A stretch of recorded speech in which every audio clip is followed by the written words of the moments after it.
اے یزید، کیا تو سمجھتا ہے کہ تو نے ہم پر زمین کے گوشے اور آسمان کے کنارے مختلف طرح سے تنگ کر دیے ہیں، اور آل رسول کو رسیوں اور زنجیروں میں جکڑ کر در بدر پھرانے سے تو خدا کے بارگاہ میں سرفراز ہوا اور ہم رسوا ہوئے ہیں؟ کیا تیرے خیال میں ہم مظلوم ہو کر ذلیل ہو گئے اور تو ظالم بن کر سر بلند ہوا ہے؟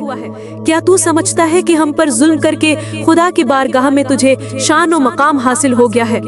آج تو اپنی ظاہری فتح کی خوشی میں سرمست ہے، مسرت و شادمانی سے سرشار ہو کر اپنے غالب ہونے پر اترا رہا ہے، اور خلافت کے ہمارے مسلمہ حقوق کو غصب کر کے خوشی و سرور کا جشن منانے میں مشغول ہے۔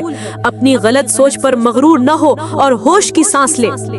کیا تو نے خدا کا یہ فرمان بھلا دیا ہے کہ حق کا انکار کرنے والے یہ خیال نہ کریں کہ ہم نے انہیں جو مہلت دی ہے وہ ان کے لیے بہتر ہے، بلکہ ہم نے انہیں اس لیے ڈھیل دے رکھی ہے کہ جی بھر کر اپنے گناہوں میں اضافہ کر لیں، اور ان کے لیے خوفناک عذاب معین کیا جا چکا ہے۔ یہ خاتون کون ہے؟ یزید، یہ تو نے کس کو قتل کر دیا ہے؟